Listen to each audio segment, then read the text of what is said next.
Hello friends, आप सभी का एक बार फिर से मेरे इस चैनल पर स्वागत है। आज हम डिस्कस करेंगे क्लास 7 की हनीकॉम्ब बुक का चैप्टर 1 3 क्वेश्चंस। तो चलिए शुरू करते हैं इसके बारे में पढ़ना। Before you read, a king has 3 questions and he is seeking answer to them. What are the questions? Does the king get what he wants? इस चैप्टर में हमें एक कहानी के बारे में बताया गया है जिसमें जो एक किंग है वह अपने 3 क्वेश्चन के आंसर को ढूंढ रहा है। और उसके जो 3 क्वेश्चन है वो क्या है, क्या कभी राजा को अपने इन 3 क्वेश्चन के आंसर मिल पाते हैं, यही हमें इस कहानी में सर्च करना है, ढूंढना है। तो चलिए शुरू करते हैं। 3 क्वेश्चंस। अब हम पढ़ेंगे इसका part 1। The thoughts came to a certain king that he would never fail if he knew 3 things. अचानक से राजा के माइंड में एक विचार आता है कि अगर वह 3 सवालों के जवाब जान ले तो वह कभी भी फेल नहीं होगा। दिस 3 थिंग्स वर, ये 3 थिंग्स जो थे, ये 3 क्वेश्चन जो थे वह क्या थे? What is the right time to begin something, पहला क्वेश्चन था कि किसी भी काम को शुरू करने के लिए कौन सा सही समय होता है। दूसरा था which people should he listen to, और कौन से समझदार व्यक्तियों को किंग को अपने पास रखना चाहिए और उनकी बातों को सुनना चाहिए। What is the most important things for him to do, और तीसरा क्वेश्चन था कि राजा के लिए सबसे मोस्ट इम्पोर्टेंट वर्क क्या है जो उसको सब चीज़ों को छोड़ करके और पहले करना चाहिए। तो राजा सोचता है कि मुझे अगर इन 3 सवालों के जवाब मिल जाए तो मैं कभी भी अपनी लाइफ में फेल नहीं होऊंगा। The king therefore sent messengers throughout his kingdom promising a large sum of money to any one who would answer this 3 question. तो तभी राजा क्या करता है कि अपने मैसेंजर, अपने संदेशवाहक को अपने राज्य में भेजता है और कहता है कि जो भी वाइस मैन मुझे इन 3 क्वेश्चन के आंसर देगा और मैं अगर उन क्वेश्चन के आंसर से सेटिस्फाइड हो जाऊंगा कि मुझे लगेगा कि इनके जो जवाब है वह एकदम सही है, तो मैं उस वाइस मैन को बहुत ही बड़ी रकम दूंगा। तो किंग के जो मैसेंजर थे वह अपने किंगडम में जाकर के और ये संदेश सब लोगों के पास पहुंचा देते हैं। Many wise men came to the king but they all answered his question differently. तो इस मैसेज को पाकर और राज्य के जो कई सारे बुद्धिमान व्यक्ति हैं वह राजा के पास आते हैं, लेकिन राजा के जो 3 क्वेश्चन हैं उनके आंसर सभी लोग अपने अपने अंदाज में देते हैं, यानी सब लोग आंसर जो देते हैं उनका जवाब अलग अलग होता है। In reply to the first question some said the king must prepare a time table and then follow its strictly.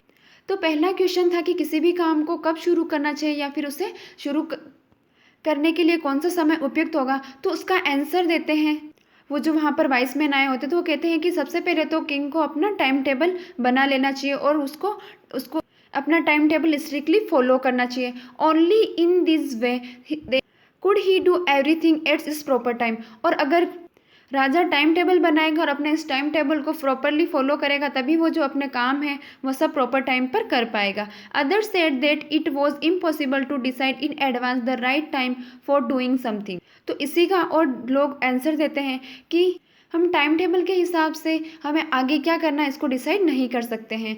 The king should notice all that was going on, avoid foolish pleasure and always do what ever seems necessary at that time. तो उन्हीं में से कुछ लोगों ने कह दिया कि किंग को हमेशा अपने आसपास क्या चल रहा है उसको नोटिस करना चाहिए और अपने फुलिश प्लेजर यानी अपने जो ऐशो आराम की जो लाइफ होती है उसको छोड़ना चाहिए और जो नेसेसरी वर्क होता है उसको सही समय पर करना चाहिए। Yet others said that the king needed a council of vice man who would help him act at the proper time.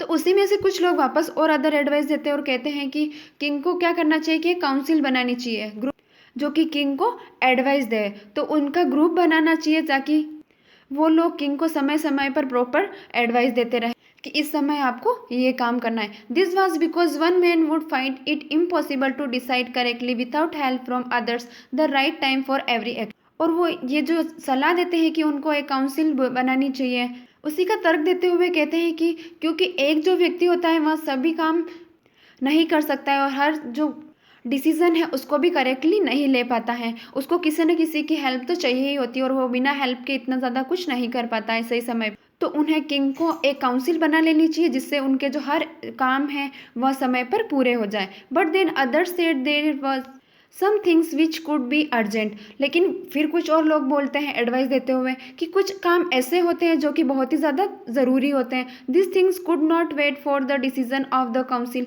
और ये जो काम होते हैं यह काउंसिल के डिसीजन का वेट नहीं कर सकते। In order to decide the right time for doing something it is necessary to look into the future. तो कुछ वाइस मैन कहते हैं कि हर समय हम काउंसलर के आंसर का वेट नहीं कर सकते और काउंसलर्स जो होते हैं वह फ्यूचर को डिसाइड नहीं कर पाएंगे। फ्यूचर को हमें अगर डिसाइड करना है, फ्यूचर अगर हमें देखना है, and only magician could do that, magician जो होगा, जादूगर जो होगा, वही ये सब कर सकता है। The king therefore would have to go to magicians, तो इसलिए राजा को मैजिशियन के पास जाना चाहिए और उससे ही डिस्कस करना चाहिए और अपना फ्यूचर जानना चाहिए। In their answer to the second question some said that the people most necessary to the king were his councillors, others said the priest, a few others chose the doctors and yet others said this his soldiers was the most necessary। तो king का जो दूसरा question था कि कौन से व्यक्ति है जिनकी बात राजा को सुननी चाहिए और उनसे सलाह मशवरा लेना चाहिए, तो इसके जवाब में लोग कहते हैं कि राजा जो अपनी काउंसिलर बनाएगा, यानी कि समझदार लोगों का जो ग्रुप बनाएगा, उन्हीं की बात को उसको सुनना चाहिए। और कुछ अदर कहते हैं कि उनको प्रीस्ट की, पादरी की बात को सुनना चाहिए, यानी धर्मगुरु जो होते हैं उनकी बात को सुनना चाहिए। कुछ इसमें से लोग कहते हैं कि उसको डॉक्टर की बात को सुनना चाहिए और कुछ कहते हैं कि उन्हें जो सोल्जर है उनकी बात को सुनना चाहिए, क्योंकि सोल्जर्स जो होते हैं वही राजा की रक्षा करते हैं, इसलिए उसे सोल्जर्स की बात सुननी चाहिए। तो सब लोग अपने अलग अलग विचार राजा के सामने प्रेजेंट करते हैं। To the third question some said science, other choose fightings and the other religious worship. तो तीसरा क्वेश्चन जो राजा ने पूछा था कि राजा को मोस्ट इम्पोर्टेंट वर्क क्या करना चाहिए, तो तीसरे क्वेश्चन का आंसर देते हुए कुछ लोग कहते हैं कि राजा को साइंस में कुछ काम करना चाहिए, कुछ कहते हैं कि राजा को फाइटिंग करनी चाहिए, लड़ाई करते रहना चाहिए, यानी युद्ध लड़ते रहना चाहिए, और कुछ कहते हैं कि रिलीजियस वर्शिप करो, यानी ये सब लड़ाई छोड़ करके और साइंस को छोड़ करके और पूजा पाठ का काम करो। As the answers to his questions were so different the king was not satisfied and gave no एरी। तो अपने तीनों क्वेश्चन का आंसर सुनने के बाद राजा जो है अपने क्वेश्चन के आंसर को डिफरेंट पाता है, यानी सब लोग अपनी अलग अलग राय देते हैं, तो राजा अपने इन आंसर से सेटिस्फाइड नहीं हो पाते हैं और किसी को भी वह कोई भी रिवार्ड नहीं देते।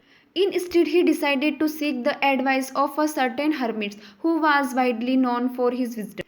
तो अब राजा ये डिसाइड करते हैं कि इन सब से जानने के बजाय मैं ऐसा करता हूँ कि यहाँ पर एक बहुत ही यानी बुद्धिमान हर्मिट है, साधु संत है, उनके पास जाता हूँ और उनसे ही राय लेता हूँ और अपने ये जो 3 क्वेश्चन है इनके आंसर जानने की कोशिश करता हूँ। The hermit lived in a would which he never left, he saw no one but simple people and saw the king put on ordinary। Before he reached the hermit huts, the king left his horse with his bodyguard and went on alone। तो ये जो hermits थे, जो साधु थे, वह एक जंगल में रहते थे और एक सिंपल पीपल की तरह ही अपनी लाइफ को बिता रहे थे। और जब राजा जो है उनसे मिलने जाते हैं तो वह भी ऑर्डिनरी क्लोथ्स, यानी जो साधारण व्यक्तियों की वेशभूषा होती है उसी को पहन करके और वो उनसे मिलने के लिए जाते हैं। और वो उनके पास जाने से पहले, यानी हर्मिट की जो झोपड़ी है उसमें जाने से पहले अपने हॉर्स को अपने बॉडीगार्ड के पास छोड़ करके और वो अकेले ही हर्मिट से मिलने के लिए चले जाते हैं। As the king came near the hermit's huts, he saw the hermits digging the ground in front of his hut। तो जैसे ही जो किंग है वह हर्मिट की झोपड़ी के पास पहुंचते हैं तो वह जाकर के देखते हैं कि जो हर्मिट जो है वह तो अपनी ही झोपड़ी के बाहर डिगिंग कर रहे हैं, यानी खड्डा खोद रहे हैं। He greeted the king and continued digging। तो जैसे ही जो किंग था वह हर्मिट की झोपड़ी के पास गया तो उसे हर्मिट ने ग्रीटेड किया, यानी नमस्कार किया, और उसके बाद अपना जो काम कर रहा था वह डिगिंग करने का उसको शुरू ही रखा। The hermit was old and weak and as he worked he breathed heavy. और ये जो हर्मिट थे ये बहुत ही बूढ़े थे और कमज़ोर नजर आ रहे थे, इसलिए जब वो काम कर रहे थे तो उनकी सांस जो थी वह तेज तेज से चल रही थी। The king went up to the hermit and said, I have come to you wise hermit to ask you to answer 3 questions। How can I learn to do the right things at the right time? Who are the people I need most and what affairs are the most important? तो राजा साधु के पास जाता है और उनको बोलता है कि मैं वाइस हर्मिट यानी बुद्धिमान संत मैं आपके पास इसलिए आया हूँ क्योंकि मेरे जो 3 क्वेश्चंस हैं उनका मैं आंसर आपसे चाहता हूँ। तो किंग जो है अपने तीनों क्वेश्चन उस हर्मिट के सामने रख देता है और बोलता है कि मुझे कैसे पता चलेगा कि मुझे किसी काम को शुरू करने के लिए सही समय कौन सा है और वो कौन से पीपल है जिनकी आवश्यकता मुझे सबसे अधिक है और उनकी बात मुझे सबसे पहले सुननी चाहिए, और कौन से काम, कौन से बिजनेस जो है वह मेरे लिए सबसे इम्पोर्टेंट है, महत्वपूर्ण है, उनको मुझे पहले करना चाहिए। The hermit listen to the king but did not speak, he went on digging. तो हरमीट जो है वह राजा जब अपने 3 क्वेश्चंस बोलता है तो उसको सुनता रहता है, लेकिन उसके जवाब के लिए वह बोल कर के कुछ भी नहीं कहता है, बल्कि वह अपना जो काम कर रहा होता है डिगिंग करने का उसको कैरी ऑन रखता है, यानी जारी रखता है और उसको करता जाता है। You are tired said the king, let me take the spade and work in your place. तो राजा ने ये 3 क्वेश्चंस किए, उसने क्वेश्चन सुन लिए लेकिन उसका रिप्लाई नहीं दिया और अपना जो काम कर रहा था उसको जारी रखा और करता गया। तो राजा फिर कहते हैं कि आप जो है बहुत ज़्यादा थक गए होंगे, आप ऐसा करो कि आपका जो स्पेड जो है मुझे दे दो और आपके स्थान पर मुझे काम करने दो। Thanks said the hermit giving the king his spade, then he sat down on the ground. तो इस बात को हरमीट सुन करके और उसको धन्यवाद कहता है किंग को, और अपना जो स्पेड है वह किंग को दे देता है और जाकर जमीन पर बैठ जाता है। When the king had dug 2 beds, he stopped and repeated his questions. The hermit gave no answer but stood up, stretching out of his hand for the spade, and said, "Now you rest and let me work." तो राजा ने थोड़ा सा गड्ढा खोदा और उसके बाद अपना काम रोक करके और अपने जो क्वेश्चंस थे 3 उनको वापस रिपीट कर दिए, क्योंकि राजा के पास बहुत बिल्कुल भी धैर्य नहीं था, वह तो अपने क्वेश्चंस को बार बार रिपीट किए ही जा रहा था। इस बार भी हरमिट उसके क्वेश्चन सुनता है लेकिन उसका कोई भी आंसर नहीं देता है। तो हरमिट जो था वह खड़ा हो गए और उन्होंने अपने हाथ को स्ट्रेचिंग करते हुए राजा को कहा कि आप अब थक गए होंगे, आप रेस्ट करो और मुझे अपना काम वापस करने दो। और वो राजा के हाथ से स्पेड लेता है और अपना काम करने लग जाता है। But the king did not give him the spade and continue to dig. तो हरमीट ने कहा कि मुझे आप अपना फावड़ा दे दीजिए, स्पेड दे दीजिए और मैं अपना काम करना शुरू कर देता हूँ। तो ये बात जैसे ही राजा सुनते हैं तो वापस से अपना जो डिगिंग का काम है उसको करना शुरू कर देते हैं। 1 hour passed, then another. The sun went down behind the trees, and the last the king stuck the spade into the ground and said, "I came to you, wise men, for an answer to my questions. If you can give me no answers, tell me so, and I will return home." तो राजा जो थे अपना digging का काम कर रहे थे, तो ऐसे काम करते करते उनको कई घंटे बीत गए और शाम हो गई और सनसेट का समय हो गया। तो लास्ट में राजा ने जो अपना फावड़ा था, स्पेड था, उसको वहीं पर रख दिया और जाकर हरमिट से कहा कि वाइस मैन, मैं आपसे मेरे 3 क्वेश्चन के आंसर जानने के लिए आया हूँ। अगर आप मुझे इनका आंसर नहीं दोगे तो आप मुझे कह दो, मैं यहाँ से रिटर्न अपने घर वापस चला जाऊँगा। Here's come someone running, said the hermit. तो जैसे ही किंग ने हरमिट से ये बात कही कि अगर आप मुझे मेरे जो 3 क्वेश्चंस हैं इनका आंसर नहीं देना चाहते हो तो आप मुझे कह दो कि मैं अपने घर वापस लौट करके चला जाऊंगा। तो उसी समय हरमिट कहता है कि तुम सुनो, कोई अपनी तरफ दौड़ता हुआ आ रहा है। तो अब कौन दौड़ करके आ रहा है हम देखेंगे इसके पार्ट 2 में। The king turn round and सा the bearded man running towards them. His hands were pressed against his stomach from which blood was flowing. तो जैसे ही हरमिट ने कहा कि कोई व्यक्ति है जो हमारी तरफ दौड़ करके आ रहा है, तो ये बात सुन करके राजा जो है अपने पीछे की तरफ मुड़ करके देखते हैं, तो वो देखते हैं कि कोई बियर्डेड मैन यानी कोई दाढ़ी वाला व्यक्ति जो है उनकी तरफ दौड़ता हुआ आ रहा है। और वो जो व्यक्ति दौड़ करके आ रहा था उसने अपने स्टमक को, अपने पेट को अपने हाथों से दबा करके रखा हुआ था और उसके पेट में से खून बह रहा था। When he reached the king, he fainted and fell to the ground. The king and the hermit removed the man clothing and found a large wound in his stomach. तो जैसे ही वह बियर्डेड मैन था यानी दाढ़ी वाला जो व्यक्ति था, वह दौड़ करके और किंग की तरफ आ रहा था, तो वह किंग के पास आया और बेहोश होकर के और ग्राउंड पर गिर गया। तो जैसे ही वह जमीन पर गिर गया तो उसी समय राजा और जो हरमिट थे उन्होंने किसी तरह से उस व्यक्ति के क्लॉथ्स को हटाया उसके शरीर से और उन्होंने देखा कि उसका जो पेट है उसके ऊपर बहुत ही बड़ा घाव बना हुआ है। The king washed and covered it with his handkerchief but the blood would not stop flowing. तो राजा ने उसके जैसे ही कपड़े उतारे और देखा कि उसके जो स्टमक है उसके ऊपर बहुत बड़ा घाव हो रहा है, तो उसको धो दिया उस घाव को और अपना जो हैंकरचीफ, अपना जो रुमाल था उससे उसको कवर कर दिया। लेकिन फिर भी जो उसका ब्लड बह रहा था वो रुकना बंद नहीं होता है, बहना बंद नहीं होता है। The king redresses the wound until the last the bleeding stop. और जो किंग थे वह बार बार रीड्रेस्ट करते रहे यानी ड्रेसिंग करते रहे जब तक कि वो जो ब्लड था वह बहना रुका नहीं। The man felt better and asked for something to drink. तो अब वो जो बियर्ड मैन था यानी दाढ़ी वाला जो व्यक्ति था उसने थोड़ा अच्छा फील किया और उसने पीने के लिए कुछ मांगा। The king brought fresh water and gave it to him. तो उसी समय किंग जो है फ्रेश वाटर लेकर के आता है और उसे ला करके देता है। By this time the sun had set and the air was cool. और अब तक पूरी तरह से सूर्यास्त हो गया था और हवा जो थी वह भी ठंडी चलने लगी थी। The king with the hermit's help carried the wounded man into the hut and laid him on the bed.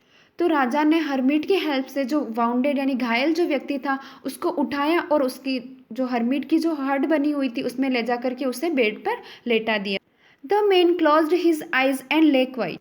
तो अब जो वो व्यक्ति था जो जख्मी था उसने अपनी आंखें बंद कर ली और वह आराम से सो गया। The king tired by his walk and the work he had done lay down on the floor and slept through out the night. तो किंग जो थे वह सुबह से काम कर रहे थे, चल करके भी आए और ऊपर से आके उन्होंने डिगिंग भी की यानी गड्ढा भी खोदा। तो ये सब काम करके वो बहुत ज़्यादा थक गए, इसीलिए वो वहीं पर उस जो कि हर्मिट की जो हट थी उसी में फ्लोर पर लेट गए। यानी जो किंग थे वह इतने ज़्यादा थक गए थे कि वो उस हर्मिट की झोपड़ी में फर्श पर ही लेट गए और पूरी रात आराम से उन्होंने निकाल दी। When he awoke, it was several minutes before he could remember where he was or who the strange bearded man lying on the bed was. और जैसे ही किंग जो है सुबह उठते हैं तो उन्हें कुछ समय तक कुछ याद ही नहीं आता है और समझ नहीं आता है कि वो कहाँ पर है। तो राजा को समझ ही नहीं आता है कि वो कहाँ पर है और उनके साथ क्या हो रहा है और उनके पास ये बेड पर कौन सो रहा है। बियर्डेड मैन यानी ढाढ़ा वाला व्यक्ति जो है वहाँ कौन सो रहा है। Forgive me said the bearded man in a weak voice when he saw that the king was awake. तो तभी जो बेड पर बियर्डेड मैन यानी दाढ़ी वाला व्यक्ति जो लेटा हुआ था वह राजा से कहता है कि फॉर गिव मी, मुझे क्षमा कर दो। कि जैसे ही वह व्यक्ति जो है उठता है वो बहुत ज़्यादा वीक फील कर रहा होता है और वो वीक वॉइस में राजा को कहता है कि मुझे प्लीज़ आप फॉरगिव कर दो यानी मुझे क्षमा कर दो। I do not know you and have nothing to forgive you for said the king. तो राजा जो है वह जैसे ही सुनता है कि वह जो बियर्डेड मैन है वो बहुत ही कमज़ोर आवाज़ में मुझे कह रहा है कि क्षमा कर दो, तो वो कहता है कि तुम मुझसे माफ़ी क्यों मांग रहे हो, मैं तो तुम्हें जानता भी नहीं हो और तुमने ऐसा क्या किया है जिसकी वजह से तुम मुझसे माफ़ी मांग रहे हो। You do not no me but I know you. तो वहाँ जो बियर्डेड मैन है वह कहता है कि आप मुझे नहीं जानते हो। किसको कह रहा है? किंग को, कि आप मुझे नहीं जानते हो लेकिन मैं आपको जानता हूँ। I am that enemy of yours who swore revenge on you because you put my brother to death and seize my property. तो वो बियर्डेड मैन कहता है कि राजा आप मुझे नहीं जानते हो लेकिन मैं आपको जानता हूँ क्योंकि मैं आपका दुश्मन हूँ जो कि आपसे बदले लेने की मैंने कसम खा रखी थी, क्योंकि आपने मेरे भाई की मृत्यु के बाद उसकी जो संपत्ति थी उसको सीज कर लिया यानी उसके ऊपर आपने कब्जा कर लिया। I knew you had gone alone to see that hermits and I made up my mind to kill you on your way home. तो वो व्यक्ति कहता है कि मैं आपको जानता हूँ राजा, आपने मेरे भाई को मौत की सज़ा दे दी, उसके बाद मेरी जो सारी प्रॉपर्टी थी उसको आपने छीन लिया मुझसे। इसलिए मुझे जब पता चला कि आप हर्मिट के पास जाने वाले हैं और मैंने पूरा प्लान बना लिया था कि आप जब हर्मिट के पास से वापस अपने घर जाएंगे उस समय मैं आपको मार दूंगा। But the day passed and you did not return. लेकिन पूरा दिन जो था वह तो गुजर गया और आप हर्मिट के पास गए हो थे लेकिन लौट करके वापस नहीं आए। So I left my hiding place and I came upon your bodyguard who recognised me and wounded me. तो तभी मैं जिस जगह पर छुप करके बैठा हुआ था वहाँ से मुझे उस जगह को छोड़ना पड़ा क्योंकि मुझे समझ नहीं आ रहा था कि आप अभी तक लौट करके क्यों नहीं आए हो।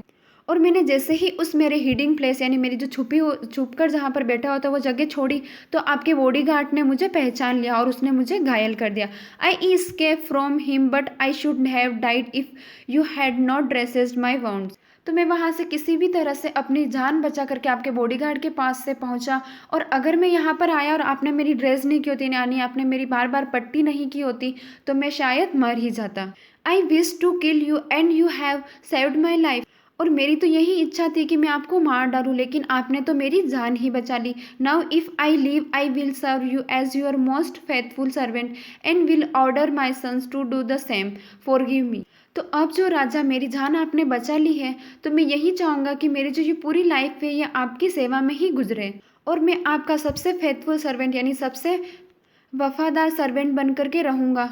और मैं अपने बेटों से भी यही कहूँगा कि वो भी मेरी तरह ही सेम आपकी वफादारी में ही अपनी लाइफ गुजार दें। फॉरगिव मी, लेकिन अब आप मुझे माफ़ कर दीजिए। The king was very happy to have made peace with his enemy so easily and to have won him over as a friend. और राजा बहुत खुश हो जाता है कि उन्होंने बिना कुछ किए ही उनका जो दुश्मन था अब उनका दोस्त बन गया है। और वो खुश हो जाते हैं कि बिना लड़ाई झगड़ा किए हुए उन्हें एक सच्चा दोस्त भी मिल गया और उन्होंने एक सच्चे दोस्त को जीत लिया। He not only forgave him but said he would send his servants and his own doctors to look after him and he promise to give back the man his property. और जो किंग थे वो इतने ज़्यादा उससे खुश हो गए कि उन्होंने केवल उसे माफ़ी नहीं किया बल्कि उसके देखभाल के लिए डॉक्टर्स को भेजा और कहा कि मैं तुम्हें सिर्फ तुम्हारी प्रॉपर्टी ही नहीं लौटाऊंगा बल्कि मेरे जो डॉक्टर्स हैं उनसे भी कहूंगा कि वो पूरी अच्छी तरह से तुम्हारी देखभाल भी करें। Leaving the wounded man the king went out of the hut and looked around for the hermits. तो जैसे ही राजा जो था वहाँ उस वाउंडेड मैन यानी घायल व्यक्ति को छोड़ करके और जाने लगा तो उसने बाहर जा करके झोपड़ी के चारों तरफ देखा कि कहीं उसे हर्मिट दिखाई दे। Before going away he wished once more to get answers to his question. और राजा की यही इच्छा थी कि इस झोपड़ी को छोड़कर जाने से पहले उसे अपने जो 3 सवाल है उसके जवाब मिल जाए। The hermit was on his knees sowing seeds in the beds that had been dug the day before. तो जो हर्मिट था, जो साधु था, वहाँ अपने घुटनों के बल बैठे हुए थे और जो उन्होंने गड्ढा खोदा था एक दिन पहले उसमें वो बीज बो रहे थे। The king went up to the hermit and said, for the last time I beg you to answer my questions wise man. तो किंग जैसे ही हर्मिट को देखता है तो वह हर्मिट के पास जाता है और उसे कहता है कि हे महान संत हर्मिट, मैं आपके सामने लास्ट टाइम ये विनती करता हूँ कि आप मेरे जो 3 क्वेश्चंस हैं उनके आंसर दे दीजिए। You have already been answered, said the hermit, still bending down to the ground and looking up at the king as he stood before him. तो हर्मिट जो थे वह तो घुटनों के बल बैठे हुए थे और बीज बो रहे थे। तो जैसे ही राजा जाकर के उन्हें बोलते हैं कि मुझे मेरे 3 क्वेश्चन का आंसर दे दीजिए, तो वो कहते हैं कि आपको तो आपका जो आंसर है उनके आंसर ऑलरेडी आपके जो क्वेश्चन है उनके आंसर तो ऑलरेडी मिल चुके हैं। How have I been answered, what do you mean. तो राजा कहते हैं कि क्या मतलब है कि मेरे को आंसर मिल गया है, मुझे बात समझ में नहीं आ रही है। Do you not see, replied the hermit, if you had not pitied my weakness yesterday and have not dug these beds for me you would have gone away। तो राजा कहता है कि भाई कैसे पता चल गया है मुझे मेरे आंसर, मुझे तो कुछ भी समझ में नहीं आ रहा है। तो वापस हर्मिट जवाब देता हुआ कहता है कि भाई तुमने देखा नहीं कि। तो हर्मिट कहता है कि अगर आपने मुझे कल मेरी वीकनेस को देखते हुए और ये खड्डा नहीं खोदा होता और मुझे ऐसे ही छोड़ करके चले गए होते, then that man would have attacked you and you would have wished you had stayed with me.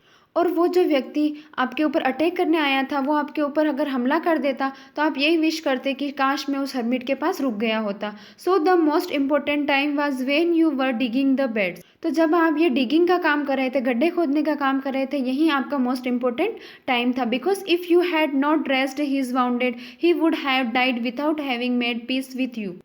And I was the most important man, and to do me good was your most important business. Afterwards, when the men ran to us, तो मैं ही वह most important व्यक्ति था जिसके लिए आप काम करे जा रहे थे और मेरे साथ ही बात करना आपके लिए इतना ज़रूरी था और वही आपका मोस्ट इम्पोर्टेंट टाइम भी था। Afterwards when the men ran to us the most important time was when you were caring for him.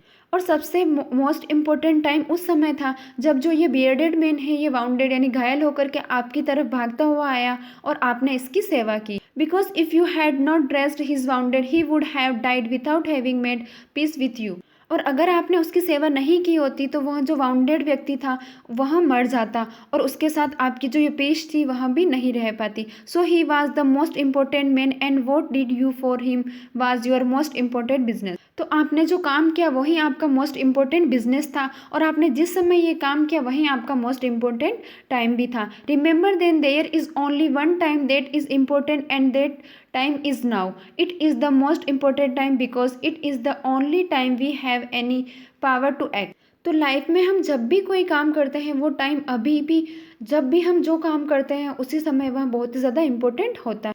Future में क्या होगा ये ज़्यादा इम्पोर्टेंट नहीं है, बल्कि जिस समय हम जो काम कर रहे हैं उस समय ही हमारा जो काम है और जो वही बहुत ही ज़्यादा इम्पोर्टेंट है। The most necessary person is the person you are with at a particular moment for no one known what will happen in the future and whether ever we will meet any one else.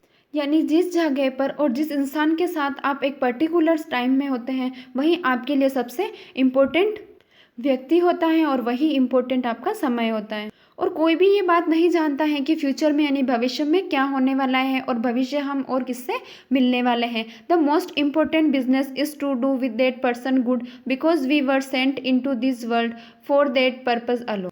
और सबसे most important business और काम यही होता है कि हम जब भी जिस व्यक्ति के साथ हों उसका अच्छा ही करें और इसीलिए हम इस वर्ल्ड में इसी पर्पज, इसी उद्देश्य के साथ भगवान के द्वारा इस दुनिया में अकेले ही भेजे गए हैं। तो इस तरह से हमारी ये कहानी यहीं पर ख़त्म होती है। इससे हमें यही मोरल वैल्यू मिलती है कि किस काम को हमें किस समय करना चाहिए और किस व्यक्ति के साथ हमें रहना चाहिए और कौन सा काम जो है वहाँ ज़्यादा इम्पोर्टेंट है। इस ही समरी इस चैप्टर में बताया गया है और यही बताया गया है कि हम जो प्रेजेंट में काम करते हैं वही काम और वही व्यक्ति और वही समय बेस्ट होता है, बल्कि हमें फ्यूचर पर नहीं बैठना चाहिए और प्रेजेंट में जो चीज़ अवेलेबल है उसी को हमें करना चाहिए। आई होप आप सभी को ये स्टोरी समझ आई होगी।